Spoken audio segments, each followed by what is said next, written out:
Vic, so much talk going into this divisional game was the Bills and Ravens earlier meeting in Week 4, where Baltimore dominated them, the worst loss of the season for the Bills.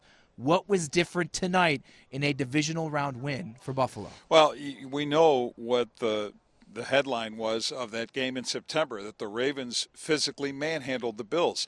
The Bills turned the tables pretty much this time around, especially on defense. I thought they matched the Ravens' physicality, set that tone early on, made it very tough on Derrick Henry for at least the first half. He got rolling a bit in the second, but I thought the tone was set, and I thought that's what set this game up for one that the Bills could win. And absolutely, you noticed the guys that weren't there in Week 4 that were here in the divisional round, a guy like Terrell Bernard coming up with arguably the biggest play of the game at the end. That includes the turnovers, which Bernard was part of. I think, Vic, that was also the biggest turning point and difference maker for a Buffalo win. Yeah, I mean, you have to believe to some extent, even though it wasn't snowing like it is right now, in the course of this game, cold and the little difficulty hanging on to the football. And you get a guy like Mark Andrews, one of the surest handed players in the NFL, getting a fumble knocked out of his hands by Terrell Bernard and then dropping that 2-point conversion at the end.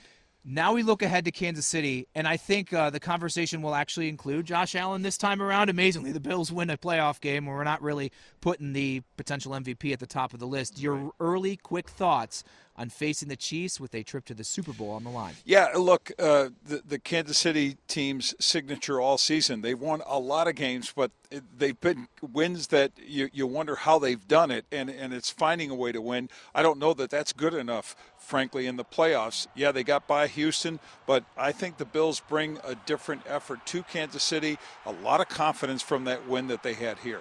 Just one loss for the Chiefs, Vic, with all of their starters playing. That was to the Buffalo Bills. This game against Baltimore showing, hey, what happened earlier in the regular season isn't indicative of what the results could be in the postseason. Right. Bills, the team, the fans, obviously hoping it actually holds true. Next weekend, AFC Championship game in Kansas City, Sunday at 6:30. With Vic Carucci, I'm John Scott for Channel 2 Sports.